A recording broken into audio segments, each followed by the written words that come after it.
graças a Deus. Abra sua Bíblia comigo no livro de Esdras, capítulo 1, um pouquinho antes de Salmos aí, verso de número 2.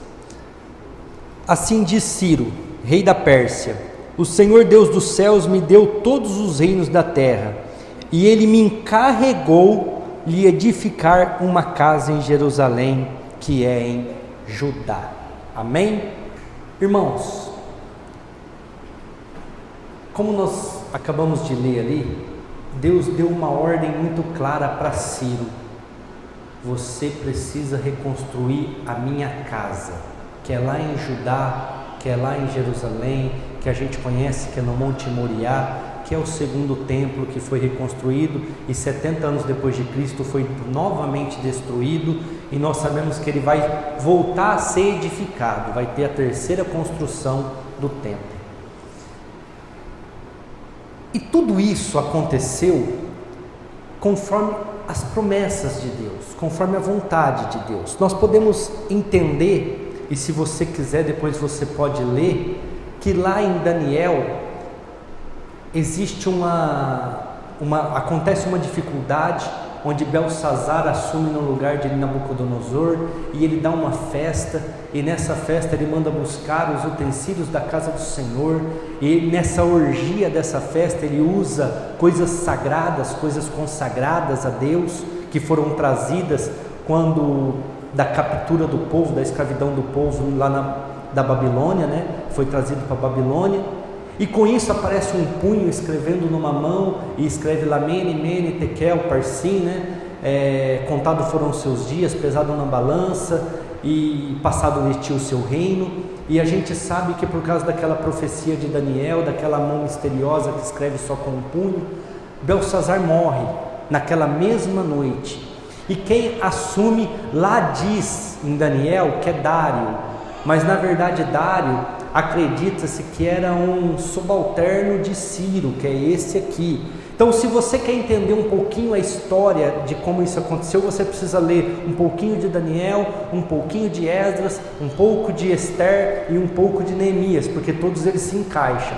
Então, chega aqui neste lugar, Ciro toma posse da Babilônia, Ciro vence o rei Belsazar, Ciro vence Nabucodonosor e toma posse da Babilônia. E quando ele toma posse da Babilônia, ele dá uma opção. Ele fala assim, se você continuar lendo aqui, daqui a pouco nós vamos ler um pouquinho mais, ele fala assim, quem quiser ficar na Babilônia, fique à vontade.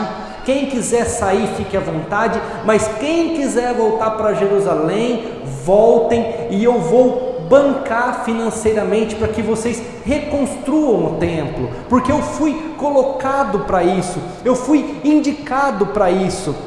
E se você começa a ver, você vê que Deus dá condições. Diga assim comigo: quando Deus manda, quando Deus ordena, Ele prepara a condição, Ele envia. Pode falar, vamos lá. Ele envia o meio. Irmãos, muitas vezes nós não entendemos como que Deus trabalha, mas quando Ciro chega e fala assim, Deus me mandou para reconstrução, ele começa a dizer como que vai ser. Vamos ler o versículo 4 de Esdras 1. E todo aquele que ficar em algum lugar, em andar peregrinando, os homens do seu lugar o ajudarão com prata, com ouro e com fazenda e com gados, afora as dádivas voluntárias para a casa de Deus que habita em Jerusalém. Então ele fala assim, todos que estiverem aqui na Babilônia peregrinando, aonde o meu reino se estende, Ciro, o rei, está dizendo, vão ter que dar prata, vão ter que dar ouro, vão dar condições, gados, porque vocês precisam reconstruir esse templo. Vamos ler também o versículo 7. Também o rei Ciro tirou os utensílios da casa do Senhor, que Nabucodonosor tinha trazido de Jerusalém e que tinha posto na casa dos seus deuses. O próprio rei Ciro falou, tudo que era da casa do Senhor, da primeira casa que Salomão construiu, e foi destruída, levem de volta para Jerusalém, reconstruam a casa. Vamos ler também capítulo 6, do verso 7 ao 9. Deixa-os na obra desta casa de Deus, para que o governador dos judeus e os judeus edifiquem esta casa de Deus no seu lugar. Também por mim se decreta o que haveis de fazer com os anciões dos judeus, para que edifiquem a casa de Deus, a saber que da fazenda do rei, dos tributos da além do rio, se pague prontamente as despesas a estes homens, para que não sejam impedidos. O rei Ciro está falando assim, do que nós arrecadamos, do que nós ganhamos, de tudo que é do governo, pode pegar uma parte, de forma que a casa não pare, de forma que a casa seja construída. Irmãos, o que eu quero mostrar para vocês? Quando Deus manda fazer alguma coisa, Ele vai te suprir, Ele vai te dar tudo aquilo que é necessário para você fazer. Muitas vezes nós temos medos, muitas vezes nós colocamos empecilhos, nós colocamos dificuldades. Até eu preguei alguns dias atrás aqui, que algumas pessoas têm que tirar da sua vida a pedra da incredulidade, mas Deus, Ele mandou um homem, e se você ler, eu quero ler até com vocês daqui um pouquinho, vocês vão ver que Deus deu muitas riquezas para Ciro. Ciro era riquíssimo, a ponto dele falar, pode pegar dos tributos, pode pegar de tudo que arrecada, não impeçam a obra da casa de Deus. Irmãos, para vocês terem uma ideia de como isso é, Deus profetizou a vida de Ciro para cumprir isso aqui que nós estamos lendo hoje, 200 anos antes. Essa reconstrução aconteceu mais ou menos 500 anos antes de Cristo. 700 anos antes de Cristo, Deus já profetizava através da vida de Isaías que um homem chamado Ciro viria para fazer essa obra. Vamos ler Isaías capítulo 44, abra comigo aí, Isaías 44,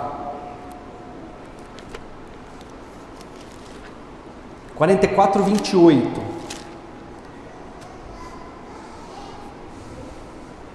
Assim diz o Senhor, quem diz de Ciro, é o meu pastor, cumprirá tudo o que me apraz, dizendo também a Jerusalém, se edificada, e ao templo, funda-te.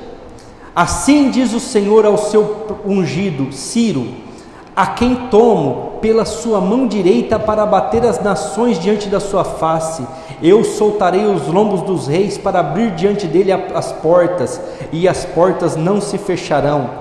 Eu irei adiante de ti, endireitarei os caminhos tortos, quebrarei as portas de bronze, despedaçarei os ferrolhos de ferro, e te darei os tesouros das escuridades, as riquezas encobertas, para que possas saber que eu sou o Senhor, o Deus de Israel, que te chama pelo seu nome. Irmãos, 200 anos antes de Ciro aparecer, da coisa começar, Deus já profetizava através da vida de Isaías, que ele levantaria um cara chamado Ciro, que seria muito rico.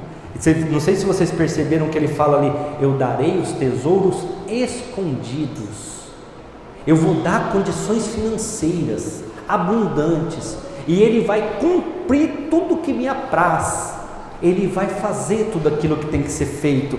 E então Ciro aparece 200 anos depois, liberta o povo da escravidão da Babilônia, de Nabucodonosor, e ainda dá condições, dá provisão para o povo fazer a obra. Quando Deus manda fazer também, irmãos, uma coisa que a gente tem que entender é que Ele levanta mão de obra, Ele levanta pessoas para fazer isso. Eu não consigo fazer essa igreja crescer sozinha, eu não consigo fazer com que essa obra vá muito além sozinho, porque eu sou limitado, mas Ele levanta mão de obras. Vamos ler lá em Esdras, capítulo 1, verso de número 5. Então se levantaram os chefes dos pais de Judá e de Benjamim, os sacerdotes e os levitas, com todos aquele cujo Espírito de Deus despertou. Deus desperta pessoas para fazer a obra junto com você. Deus prepara pessoas para estar junto com você naquele trabalho. Irmãos, não são todos que vão querer me ajudar, não são todos que vão querer que a igreja cresce, mas algumas pessoas Deus toca no coração delas para que elas caminhem juntos. Deus toca no coração delas para que a partir da vida delas a coisa acontece. Lógico, daqui uns dias vamos falar que Deus abençoa essa igreja chega a 5, 10 mil membros, vai ter um monte de gente querendo pegar carona no bonde, vai ter um monte de gente querendo montar e ainda ir na janelinha, né? Mas eu sei quem são as pessoas que Deus me deu para construir, para conduzir essa igreja. Eu sei quem são as pessoas que Deus me deu e que despertou no coração delas o interesse junto comigo de fazer essa obra dar certo. Eu sei quem são os dizimistas. Eu falei isso a semana passada. Lidar com a igreja desse tamanhozinho, irmãos, tendo dificuldade para pagar aluguel, tudo isso é a melhor coisa, porque você busca mais, você depende mais de Deus. Agora, a hora que tem 5, 10 mil membros, uma arrecadação maior, aí você tem que tomar cuidado até para não esquecer de Deus, porque daí você acha que as coisas vêm pelo dinheiro. Mas o que eu quero dizer para vocês nesta noite é que quando Deus manda você reconstruir a obra do Senhor, a casa de Deus, Ele dá condições físicas, condições financeiras, e Ele levanta pessoas para te ajudar, Ele levanta pessoas para estar junto com você. E uma coisa interessante, irmãos, você ouve a palavra, você tem o direcionamento de Deus, e você começa todo empolgado, e todo começo é bom, todo começo tem motivação, todo começo tem empenho, de força, de mental, mas aí vai passando os dias, vai vindo as dificuldades, vai vindo as adversidades, vai vindo os problemas, aí vai passando os dias, e aí manter é o que é difícil, manter é o que é complicado. Eles saíram da Babilônia depois de uma escravidão de 70 anos, saíram ricos, com dinheiro, com ouro, com prata, com pedras preciosas, com gado, conforme eu li para vocês, porque o rei Ciro mandou dar para eles levar. Chegaram em Jerusalém e começaram a construção. Vamos ver? Capítulo 3 de Esdras, verso 3 e 4. Firmaram o altar sobre as suas bases. Começaram a obra, sacrificaram sobre esse altar. Aí, versículo 4: celebraram a festa dos tabernáculos. Eu já falei aqui para vocês, a festa mais importante deles é a festa dos tabernáculos. Todo ano, todo judeu tem que ir para Jerusalém para comemorar essa festa, que é a festa dos tabernáculos. Essa festa, inclusive, é a festa onde Jesus foi esquecido. Não sei se vocês lembram. Quando Jesus foi levado lá pelos pais para a festa dos tabernáculos, ele tinha 12 anos, ele foi esquecido nessa festa. Irmãos, eles começaram bem, eles começaram a construção, saíram da Babilônia, depois de uma escravidão, com recursos, foram para Jerusalém, e quem foi para Jerusalém foram os que foram tocados pelo Espírito Santo, despertados por Deus, e começaram a fazer aquilo que um rei persa falou para eles, que Deus de Israel, olha só, Deus usou uma outra nação para abençoar Israel, para começar, e eles começaram.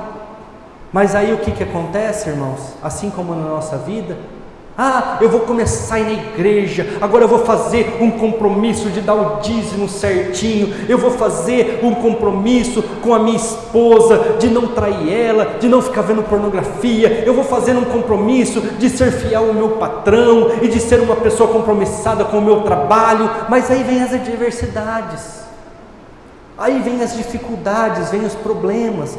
Vamos ler o capítulo 3, verso 3 de Esdras. E firmaram o altar sobre as suas bases, porque o terror estava sobre eles. Estavam com medo, irmãos, com medo dos adversários, com medo dos inimigos. Vamos ler outro versículo, versículo 4. E celebraram a festa dos... Não, minto, estou lendo no lugar errado. Capítulo 4, verso 3 e 6. Porém Zorobabel e Jesua e os outros chefes dos pais de Israel lhes disseram: não convém que vós e nós edifiquemos a casa do Senhor Deus, mas nós só a edificaremos ao Senhor, Deus de Israel, como nos ordenou o rei Ciro, rei da Pérsia. Todavia, o povo da terra debilitava as mãos do povo de Judá e inquietava-os no edificar. Tem um tempinho, eu vou tentar explicar isso para vocês. Aqui entra um pouco de Esther. Por quê? Pessoas começaram como Amã a tentar parar a obra. E eles começaram a se levantar contra o povo judeu que estava tentando edificar a casa do Senhor. Irmãos, o diabo não quer que você tenha intimidade com o teu Deus. O diabo quer que você continue com a aliança com Deus quebrada, porque ele sabe que o tempo é curto, e é nós que somos hipócritas e muitas vezes até ignorantes a certo ponto de achar que nós somos eternos e que nós temos tempo, sendo que eu não sei se eu estou vivo amanhã. Então ele não quer que você restabeleça a sua aliança com Deus e seja salvo. Ele quer você no inferno junto com ele, porque ele não pode ser salvo, porque ele pecou com o corpo glorificado. Então começa-se uma luta. Amã querendo matar Mardoqueu e dá um decreto para matar todos os judeus. E então a gente vê que depois toda a história, não vou entrar nessa parte porque é outra pregação, mas a gente vê Esther intercedendo diante do rei lá, e com isso o rei dá uma condição do povo lutar pela sua vida, e o povo prevalece. Aí a gente também vai um pouquinho além da história, a gente vê Neemias, que também se encaixa aqui, tanto é que se você ler, você vai ver Esdras, Esther e Neemias, tudo junto ali, um paralelo ao outro, uma continuação do outro. Aonde se levanta Sambalate e Tobias, que não querem a reconstrução do muro, que não querem que o muro seja levantado. Irmãos, na nossa vida sempre vão ter pessoas que não concordam com o teu crescimento, que não querem ver você vencer. Muitas vezes eles vão bater nas suas costas e vão falar que te apoiam, mas não te apoiam, não estão contigo. Começar é muito bom, começar é motivador, o problema é manter, o problema é fazer a coisa manter. Muitas vezes o que acontece no meio do caminho com as pessoas é que elas param, elas deixam de fazer. Irmãos, a gente pode ver que os inimigos começaram a se levantar. Deixa nós construir com vocês aí, conforme eu li no versículo 3, capítulo 3 de Esdras. Eles não pode, porque é a casa de Deus, somos nós levitas que temos que construir a casa. Só que o que eles começaram a fazer? Eles os inquietavam e pesavam as suas mãos, ou seja, dificuldades para conseguir as coisas, dificuldades para fazer a obra, de forma, irmãos, que o que aconteceu? Eles simplesmente pararam a obra, pararam a construção.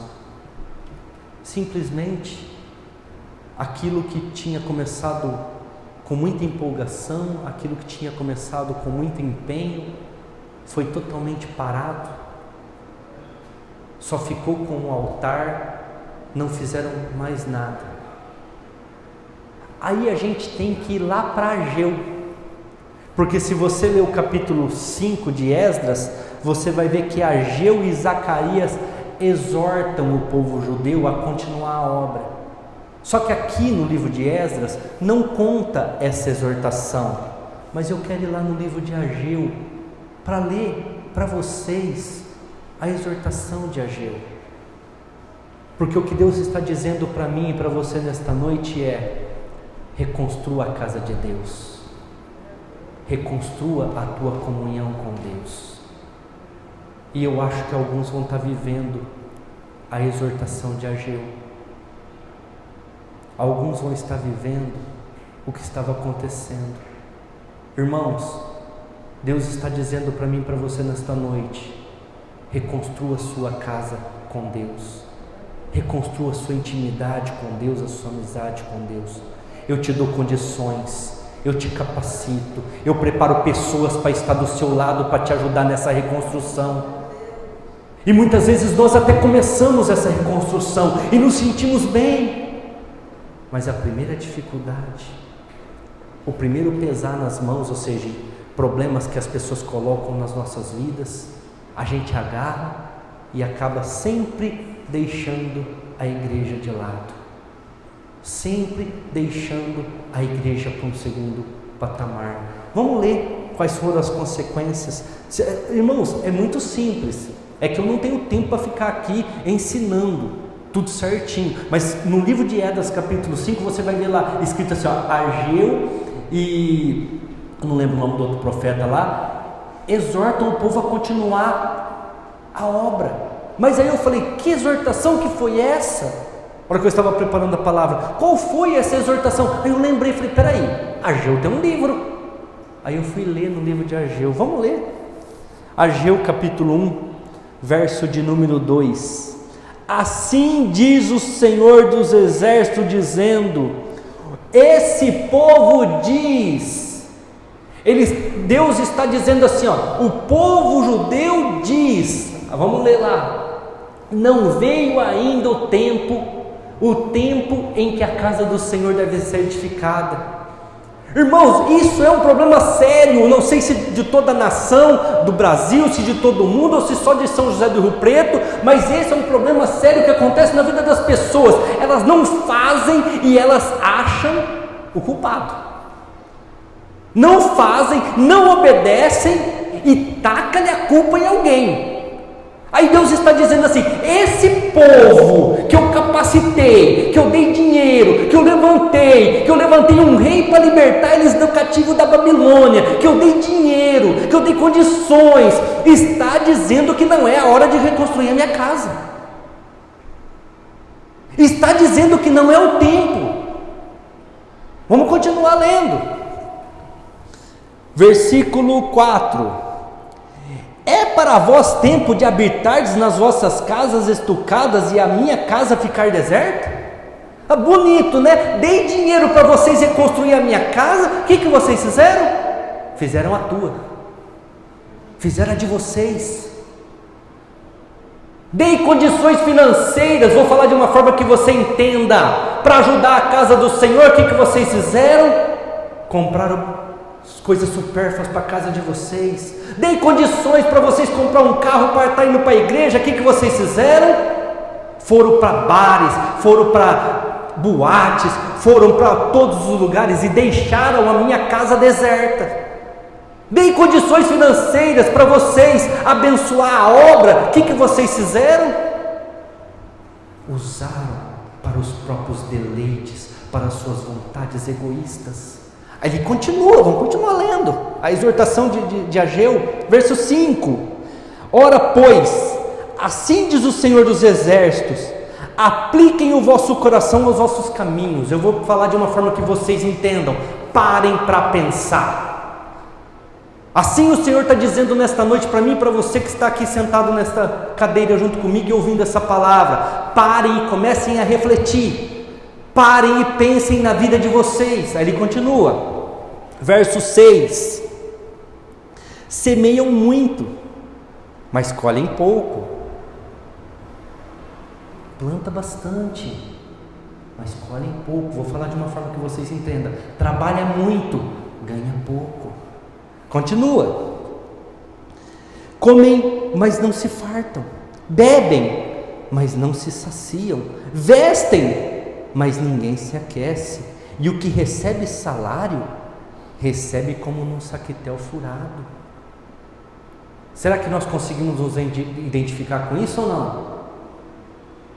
Recebe o salário e põe no bolso, e a mesma coisa do bolso está furado, amanhã não tem mais nada. Não consegue prosperar, não consegue pagar as contas, não consegue honrar os seus compromissos. Aí ele continua, Vamos para o versículo 9 agora.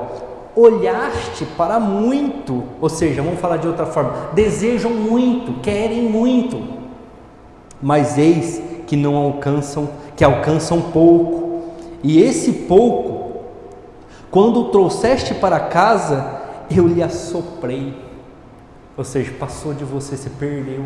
Por quê? É uma pergunta, por quê? Deus está falando, disse o Senhor dos Exércitos, por causa da minha casa, está deserta, e cada um de vós corre para a sua própria casa.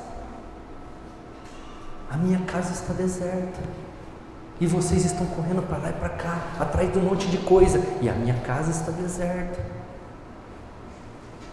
A minha casa não está lá, passando dificuldades, problemas, mas vocês estão correndo para lá e para cá, cheio de coisas para fazer, cheios de situações, cheios de desculpas para falar por que não está. Irmãos, eu só sei de uma coisa: tudo passa, a vida passa, e uma hora nós vamos estar diante de Deus, e nós vamos ter que dar conta da nossa vida. Você vai levar seu carro para breganhar lá com o Senhor? Vai levar sua casa? A única coisa que você vai levar diante de Deus é o tempo que você teve com Ele. Faz as contas, como eu falei, parem para analisar, parem para refletir. Como é que vocês estão com Deus? Está com crédito lá? Você pode fazer como Ezequias: Senhor, eu fui fiel na tua casa, eu fui fiel na tua obra, acrescenta mais uns dias de vida. Quando o profeta Isaías fala para ele, arruma a tua casa que você vai morrer, a Bíblia fala que Deus acrescentou 15 anos para Ezequias, porque ele tinha crédito, ele tinha condições de pedir aquilo para Deus. E vamos ler o último versículo aqui em Ageu, versículo 10. Por isso retém os céus o seu orvalho, e a terra retém os seus frutos. Por isso que a gente não consegue conquistar nada, por isso que muita gente não consegue pagar as suas contas, recolher os seus impostos, os seus tributos, porque deixaram a casa do Senhor. E eu estou querendo falar aqui para vocês, irmãos, quanto à sua intimidade com Deus. A igreja, isso aqui que vocês estão participando hoje, te ajuda a ter intimidade e compromisso com Deus, mas eu estou dizendo, você no particular, você no seu momento particular de oração. Irmãos, muitas vezes nós temos plantado e não recolhemos. Por quê? Porque a casa do Senhor está abandonada. Nós estamos vivendo, eu estou cansado de falar aqui na igreja, irmãos, nós estamos vivendo a igreja de Laodiceia, a igreja morna, e as pessoas não acordaram ainda para isso. Só que a Bíblia fala que essa igreja morna, ela não tem benefícios, e a vontade de Jesus é de vomitar essa igreja. Deus nos deu condição, irmãos. Deus nos capacitou para isso. Deus nos enviou pessoas para nos ajudar. Só que tudo tem dificuldades, tudo tem barreiras, tudo nós vamos ter que batalhar e fazer acontecer. Uma das barreiras que tem tirado muita gente da igreja é a preguiça, a acomodação. Ai, domingo, estou cansado. Irmãos, eu vou falar uma coisa aqui de coração, não me levem a mal, mas eu não concordo chegar atrasado no domingo, que não faz nada o dia inteiro na igreja. Você tem o dia inteiro para se programar para estar na igreja, irmãos. Eu estou falando, você vai falar assim, é porque você é pastor. Eu sou assim desde que eu sou membro. É lógico, eu não vou contar os meus primeiros 5 anos de igreja não, porque ali eu ainda estava meio convertido e no mundo, crente Raimundo, né? Então eu não estava firme ainda, mas a hora que eu entendi quem era Deus, a hora que eu entendi o sacrifício de Jesus na cruz, acabou.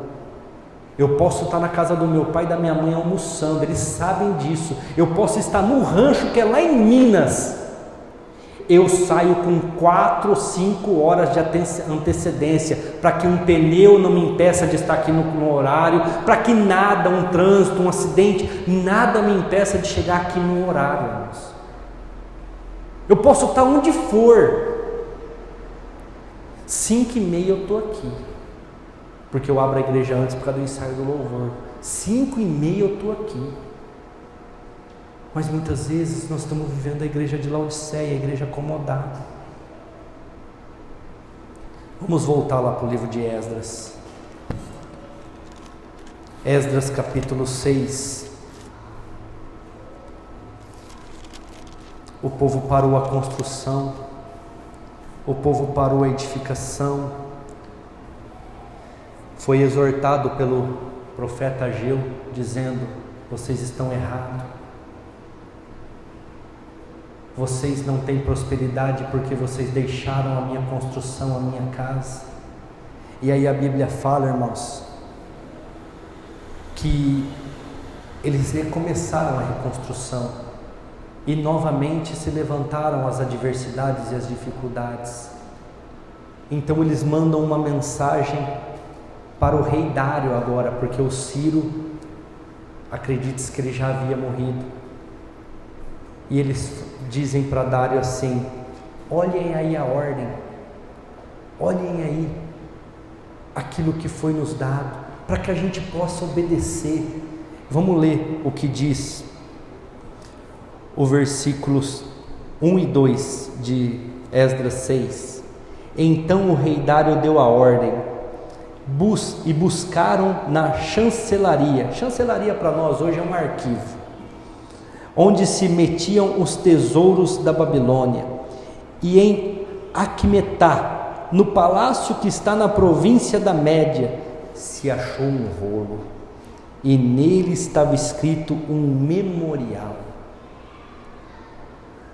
Irmãos, eles conseguiram a direção que eles precisavam, estava no rolo, estava escrito. Quem aqui quer buscar ao Senhor e ter intimidade com Deus e reedificar a sua casa? Levante a mão. Amém? O caminho está no rolo, o caminho está na Bíblia, o caminho está aqui. Não adianta você buscar na televisão, não adianta você buscar nas pessoas, você vai se decepcionar. Não adianta você buscar nos livros, na sabedoria humana. A Bíblia fala em Eclesiastes: tomem cuidado, o muito estudar em enfado da carne, e não há limites para se fazer livros. Hoje tem coaching para isso, coaching para aquilo, coaching para aquilo outro, mas as pessoas que alcançaram grandes coisas diante de Deus não tiveram coaching nenhum. Eles tiveram intimidade com Deus. Eles falavam e ouviam o Senhor. Reedifique a sua casa, irmãos. Vai para o rolo. Aqui está escrito aquilo que você precisa fazer. Aqui está escrito aquilo que você precisa tomar de atitudes para as coisas dar certo. Aqui está escrito. Não é num trabalho, não é numa empresa, não é numa conferência, é no rolo. Como que a gente volta a reconstruir? Como que a gente faz? Eles estão certos ou estão errados? Os judeus perguntaram.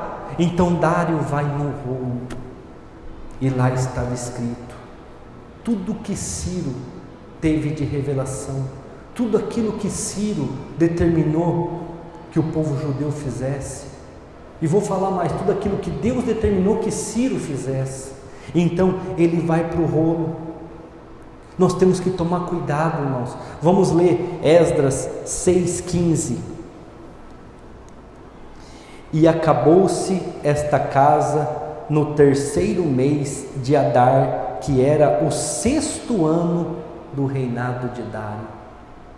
Acredita-se que eles demoraram 8 anos com a obra parada e depois eles voltarem a reconstruir para ela ficar pronta. 8 anos. Nesses 8 anos sofreram, nesses 8 anos padeceram, nesses 8 anos, crise financeira em Jerusalém, porque a casa do Senhor estava vazia. Será que a nossa vida não está assim? Será que a vida de muitos que estão... Eu não sei, irmãos. Eu oro, peço direção e Deus me dá a palavra. Eu não sei o que passa na vida de... Eu não conheço muita gente que está aqui hoje, eu nem sei como é que funciona a vida financeira, porque são visitantes. Mas será que não é um saquetel furado? Querem muito, alcançam pouco, e o pouco que alcança ainda não tem satisfação com aquilo. Será que não é isso que está acontecendo? Nós precisamos entender, irmãos, que nós estamos vivendo o final dos tempos. Nós precisamos entender que a volta de Jesus está mais próxima do que nós pensamos. E como está a casa de Deus dentro da sua vida? Como está a vontade de Deus dentro de você? Se você morrer hoje, qual que é o teu fim? Para refletir, para pensar. Se você morrer hoje com as suas atitudes, com as suas ações, com as suas decisões, com as suas vontades, os seus desejos, a forma que você toca a sua vida hoje, para onde você vai? Qual que é o teu fim? É o tempo de nós reconstruirmos a casa de Deus. Ele já deu condição. Ele enviou o seu Filho para morrer numa cruz no meu e no seu lugar. Ele já nos deu a condição. É só aceitar. Já preparou pessoas para pregar a verdade, não para ficar pregando prosperidade nas igrejas, pregando crescimento financeiro, fazendo coaching, não. Pessoas para falar assim: filho, se você não se arrumar, se a tua casa não for reconstruída junto comigo, você vai para o inferno. É simples assim.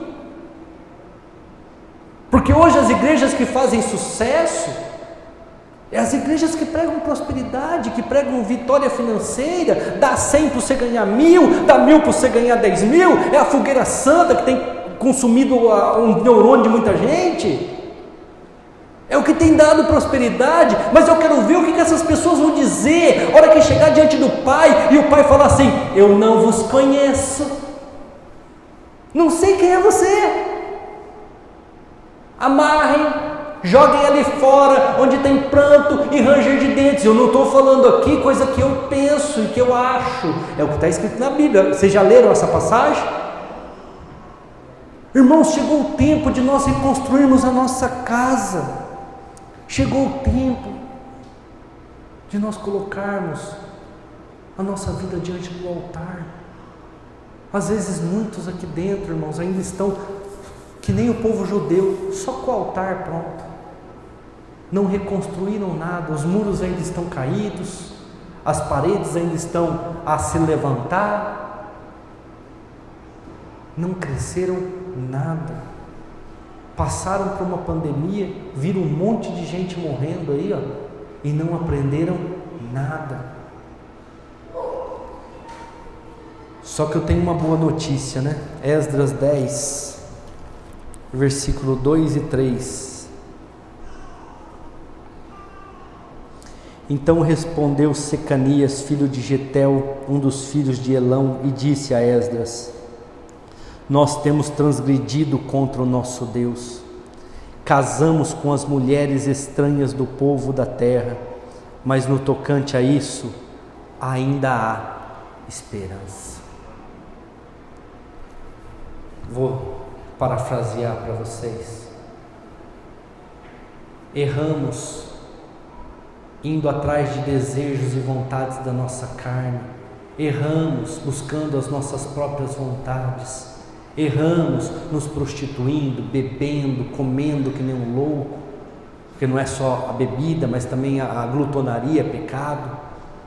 Erramos pela nossa raiva, pelo nosso ódio, erramos por deixar a mágoa, o ressentimento alojar no nosso coração, erramos por pornografias, por prostituições, por adultérios, erramos muitas vezes até por sexo fora do casamento. mas ainda existe uma esperança, ainda existe uma forma da gente vencer. E no versículo 3, agora pois, façamos um concerto, façamos uma aliança. Ele está dizendo assim, vamos consertar todo esse erro com o nosso Deus, de que despediremos todas as mulheres e tudo que é nascido delas, conforme o conselho do Senhor e dos que tremem no mandato do nosso Deus, e faça-se conforme a lei. Irmãos, de uma forma, para mim não esquecer, eu vou até ler. Às vezes tem pessoas tóxicas do teu lado, lança fora. Existe uma esperança, se você está vivo, existe uma esperança, mas você precisa se livrar do problema, você precisa se livrar da dificuldade. Irmãos, a desgraça do problema, ela até paga para entrar na tua vida, o inferno, o diabo até paga para entrar na tua vida, mas para sair, você tem que lançar ele fora, você tem que pegar e lançar fora. Vou dar 2 exemplos para vocês, um mundano e um bíblico. As drogas. Muitas vezes o traficante, como é que ele consegue os seus viciados? Dando, não é? É barato a droga? Não, é caro, mas ele dá. Até você viciar, depois que você viciou, como é que é? Dá o dinheiro. Não tem dinheiro, pega a televisão, pega o DVD, pega lá o que tiver na tua casa, o celular, rouba, faz o que for. É assim que funciona. Agora eu vou dar um exemplo bíblico. Jonas tem um mandamento de Deus para ir para a terra de Nínive. Ele vai, compra passagem para ir para Tarsis, entra na embarcação. O que o dono da embarcação tem a ver com Jonas, irmãos? E quem que quase naufraga? Quem que quase perde o navio? Aquele marinheiro. Só que naquele tempo eles eram inteligentes, mais do que nós hoje, que somos estudados, que temos faculdades, doutorados. Espera aí, não é normal essa situação. Faz anos que nós navegamos nesse mar. Não é normal isso aqui. Vamos jogar a sorte. Da onde está vindo o problema? Da onde está vindo a dificuldade? Aí, o que você está fazendo? Não, estou indo só para fazer negócio. Tá bom, estou indo para visitar minha família. Estou indo. Tem um deitado lá embaixo, lá no convés, dormindo lá. Acorda aquele infeliz, traz ele aqui. O que você está fazendo? Estou fugindo do meu Deus. Então tudo isso é por causa de você? E como que a gente resolve? Vocês têm que me tirar do navio. Não, você pula. Vocês me jogam. Eu não saio. O que eles fizeram? Pegaram Jonas e jogaram ao mar. O que aconteceu na hora, irmãos? Acabou o vento, acabou a tempestade, acabaram-se as ondas. Aí vocês conhecem a história, o grande peixe vem lá, engole ele para matar ele, mas ele se arrepende no ventre do grande peixe, pede a misericórdia de Deus, e então Deus dá uma segunda chance para ele, vomitando ele lá em Nínive. Tem que jogar fora, irmãos. Mas essa pessoa eu gosto muito, mas não está te fazendo bem? Joga fora. Outra coisa, colegas. Aqui eu estou falando de família, às vezes colegas, pessoa no seu trabalho, pessoa no seu convívio pessoal, amizades que frequentam a tua casa, e você abre a tua casa para aqueles infernos muitas vezes entrar, carregados, cheios de problemas. Tem que lançar fora. Existe uma esperança, existe uma forma de ainda reconstruir a casa de Deus na sua vida. Mas é você que tem que tomar atitude, não é Deus quem vai fazer, é você que tem que pegar e lançar fora. Por quê? Porque você deixou essas coisas entrar na sua vida. Vou dar relacionamentos. Está vendo que o relacionamento é difícil, está vendo que o relacionamento é complicado, mas continue insistindo naquele inferno, continue insistindo naquilo que não te traz paz. Pornografias. Hoje em dia, com o celular, a pessoa coloca a senha lá, e aí ela faz o que ela quer, ela vê o que ela quer, só que ela acha que ela não está fazendo mal para ninguém, ela está fazendo mal para ela mesma. adultérios, fornicações, conforme eu falei aqui agora há pouco, prostituições, bebedices, glutonarias, raiva, ódio. Ainda existe uma esperança, irmãos. Como o povo judeu falou, existe uma esperança. Existe uma forma de nós resolvermos isso. Mas nós vamos precisar lançar fora as mulheres etéreas. Irmãos, eles lançaram fora de Jerusalém as mulheres e os seus filhos. Vou dar um exemplo para vocês. Eu sou judeu, casei com uma etéia, eu tive que lançar fora a minha esposa e o filho com a esposa. Se eu sou judeu, casei com um judeu, com uma judia, então eu não teria que lançar fora, porque essa era a lei daquela época. Ai, pastor, que Deus que é esse? Irmãos, ele mandou Abraão lançar Ismael e Agar fora. E ele sustentou Ismael e Agar no deserto. Toma a decisão. Ah, mas sabe o que é, pastor? Eu sou muito crente. Eu sou um crente daqueles bons. Então eu estou com essa pessoa, eu aceito ela em casa porque eu quero ajudar ela. Irmão, você vai para o buraco junto com ela. Você vai para o buraco junto com ela. Eu já cansei de me expor algumas situações para poder ganhar pessoas, irmão. Eu faço isso por um mês. Se em um mês a pessoa não manifestou, não começou a vir no culto, que outro a alcance, porque não vai ser eu. Que outro pregue o evangelho para ela, porque não vai ser eu. Eu não vou ficar me prostrando diante de churrasco com cerveja, isso, aquilo, para tentar ganhar a pessoa que não vai vir para cá. Porque eu sei que uma hora, eu não gosto de bebida, nunca bebi na minha vida, odeio bebida. Mas uma hora eu posso cair e as minhas filhas podem entrar no vício. Entendeu?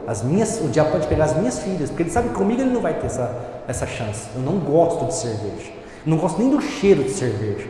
Meu pai e meu tio já teve bar e eu nunca bebi. Nunca bebi. Então a gente precisa tomar muito cuidado. Como está o templo do Senhor na tua vida? O grupo de louvor já pode vir aqui na frente, irmãos, para a gente fazer essa parte. Muitas vezes nós temos deixado a casa de Deus para cumprir a nossa vontade. Eu não vou nem ler para a gente não perder tempo, mas em Tiago, capítulo 4, verso 4, fala assim: hipócritas, adúlteros e adúlteras, quem vos ensinou a provar o seu Deus? Quando vocês se fazem amigos do mundo, vocês se tornam inimigos de Deus. Nós estamos vivendo o final dos tempos, como eu disse, e muitos estão deixando a casa do Senhor por causa das suas vontades, e nós vimos as consequências. E para encerrarmos, João 14, verso de número 23. João 14, 23. Jesus estava dando as últimas instruções antes da sua crucificação e ele diz o seguinte: Jesus respondeu e lhe disse: se alguém me ama, guardará a minha palavra, e o meu Pai o amará, e viremos para ele e faremos nele e faremos nele morada. A casa de Deus está edificada aí na sua vida para que ele possa vir fazer morada, irmãos? Responda para você mesmo. Ou será que é como a pregação que eu fiz hoje? Eu vou disponibilizar depois esse esboço para vocês, com todos os versículos, capítulos, para vocês estudarem um pouquinho, lerem um pouquinho mais. Ou será que aconteceu como aqui, ó? Deus libertou, Deus deu condição financeira, Deus deu condição pessoal, enviou pessoas, Deus deu condições de vencer os inimigos, mas pararam a obra, pararam a construção. Mas as suas casas estavam esgotadas, as suas casas estavam prontas, só que a casa do Senhor não estava. É tempo de reconstruir a casa de Deus, irmãos. É tempo de a gente avaliar a nossa vida e falar: Senhor, onde eu tenho errado? Como que está a casa do Senhor? Onde eu tenho falhado? Para que Jesus possa vir com o Pai, e como está escrito nesse versículo que nós acabamos de ler, faça morada nas nossas vidas. Porque um dia nós vamos deixar aqui esse mundo. E aí o que nós vamos fazer? É só você parar e refletir sobre a parábola do rico e do Lázaro. Se coloque de pé, igreja. Vamos orar. Eu não sei o que você tem que lançar fora, irmãos. Nesta noite o que eu quero que vocês gravem é: precisa reedificar a casa do Senhor, precisa edificar essa casa. Deus já deu tudo aquilo que era necessário, inclusive enviando o seu Filho para morrer numa cruz no nosso lugar. Só que cabe a nós tomar essa decisão e lançar fora tudo aquilo que nos impede. Lançar fora tudo aquilo que nos atrapalha. Às vezes é uma pessoa próxima, às vezes é uma pessoa do lado, pessoa que vai doer. Eu gosto muito quando Jesus chega na mulher samaritana lá no poço de Jacó, e ela fala assim: eu sei que vai vir um profeta e vai nos ensinar. Jesus fala: eu sou o profeta, sou eu que está falando nas escrituras que vai vir. Ah, ele vai nos ensinar. Ele fala: então vai lá, busca teu marido e vem aqui que eu vou te ensinar. Ela fala: então, eu não tenho marido. Ele fala: você tem razão, já tiveste 5, e o que está hoje não é o teu marido. Ou seja, sabe o que Jesus estava falando? Lança fora. Lança fora. Irmãos, eu sempre falo para a Emanuele que está ali, está com 14 anos, vai fazer 15 agora em abril, já está começando com os namorinhos, com as coisinhas. Eu falo: filha, arrume um homem que vai somar e multiplicar junto com você. Se tirar, subtrair ou dividir, enfia o pé na bunda. Não serve. Não serve nem para lavar prato em casa. Lança fora. Lança fora. Feche os seus olhos. Eu não sei o que você tem que lançar fora, eu não sei qual é a tua necessidade, mas fale com Deus nesse momento. Eu não sei o que tem te atrapalhado reconstruir a casa do Senhor, eu não sei o que tem te atrapalhado ter mais intimidade com Deus, estar mais na presença do Senhor, mas fale com Deus nessa hora. Irmãos, irmãs, reflitam. A única coisa que nós temos no rolo aqui na Bíblia, a única coisa que nos ensina, eu gosto muito daquele passagem que eu citei para vocês, onde não há limites para se fazer livre, e muito fala da carne, e embaixo fala assim: o fim de todo homem é: teme o Senhor, o teu Deus. Esse é o nosso fim. Então tem que parar de trabalhar, pastor? Não é isso. Tem que parar de viver, pastor? Não é isso. Você tem que parar de pecar. Tua vida vai ficar mais leve. Você vai ter paz. E você vai ter uma consciência tranquila para alcançar as coisas do Senhor, a vontade do Senhor. Amém? Glória a Deus. Graças a Deus. Podem se assentar, irmãos. Eu gostaria de mais 5 minutos da sua atenção. Nós vamos apresentar hoje aqui na igreja a Cecília Retondina, é isso? Retondina Braga Souza, filhas do Luiz Guilherme, nosso irmão amado, da Tailane, nossa irmã amada. Eu quero que vocês venham aqui para frente junto com a Cecília, tragam ela aqui na frente. Eu quero ler um texto com vocês, irmãos, que está lá em Lucas capítulo 2, verso de número 22. Cumprindo-se os dias da purificação, segundo a lei de Moisés, o levaram a Jerusalém para o apresentarem ao Senhor. Irmãos, irmãs, não tem na Bíblia lugar nenhum que nos autorize a batizar uma criança. Não existe. Nós precisamos, toda a nossa direção está aqui. E quando nós olhamos o exemplo, nós vimos Jesus sendo apresentado. Só para vocês entenderem um pouquinho, as pessoas que vieram nos visitar, Jesus foi batizado aos 30 anos de idade. Por quê? Conforme Atos dos Apóstolos, a pessoa só pode ser batizada quando ela tem noção de quem é Jesus, do sacrifício que ele fez e se arrepende dos seus pecados. Fora isso, na Bíblia não existe autorização para um batismo de uma criança. Por quê? Se eu for ali na Cecília agora e perguntar assim para ela: você conhece Jesus? Ela vai falar: mamá, daquele jeito que as crianças falam, chorando.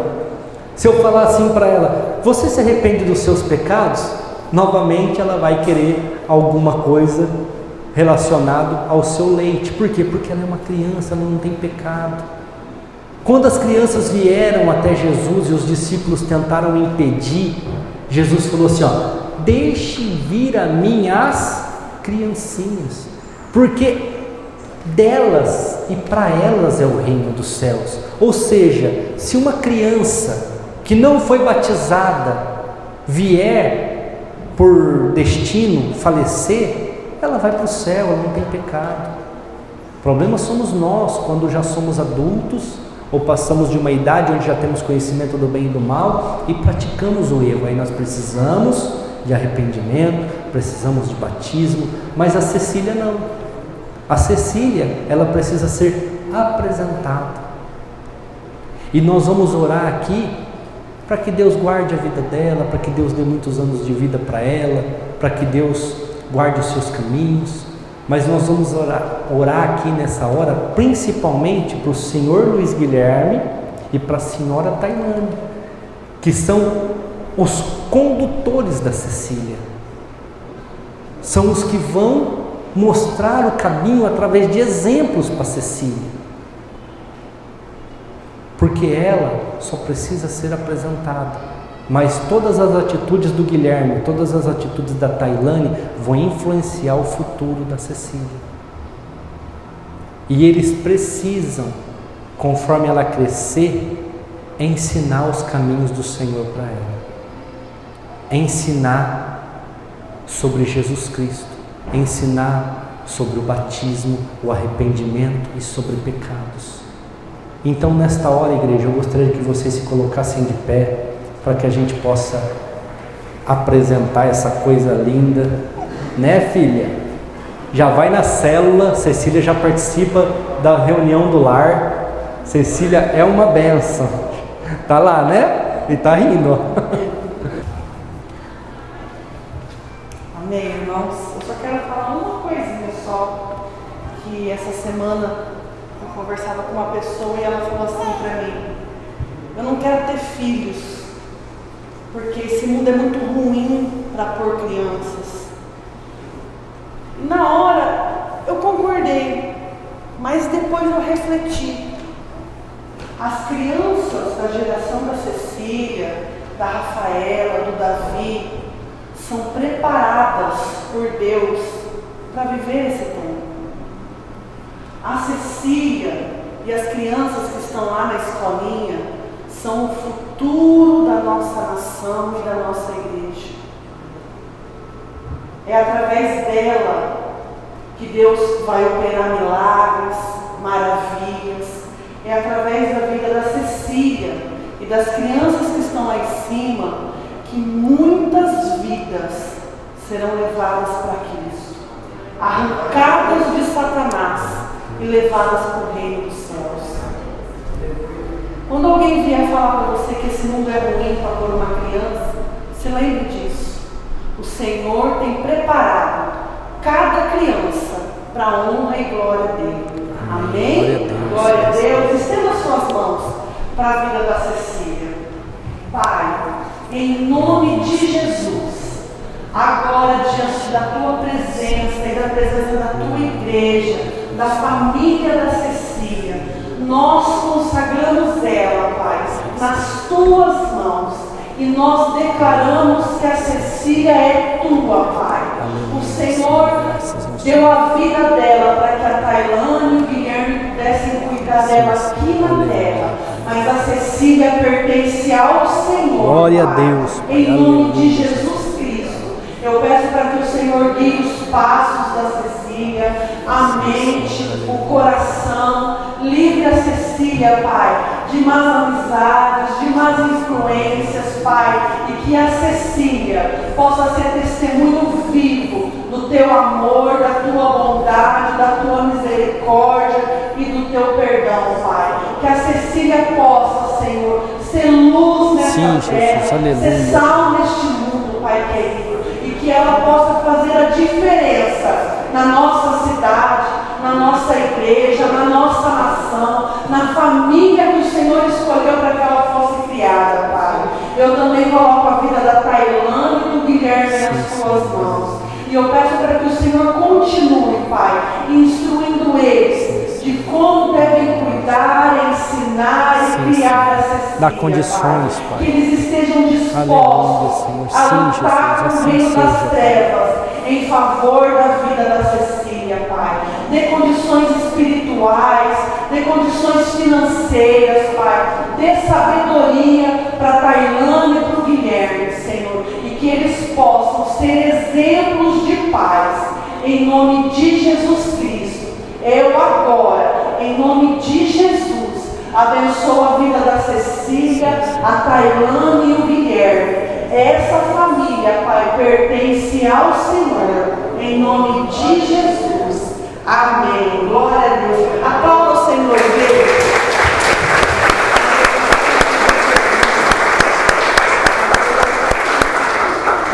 Amém, Jesus.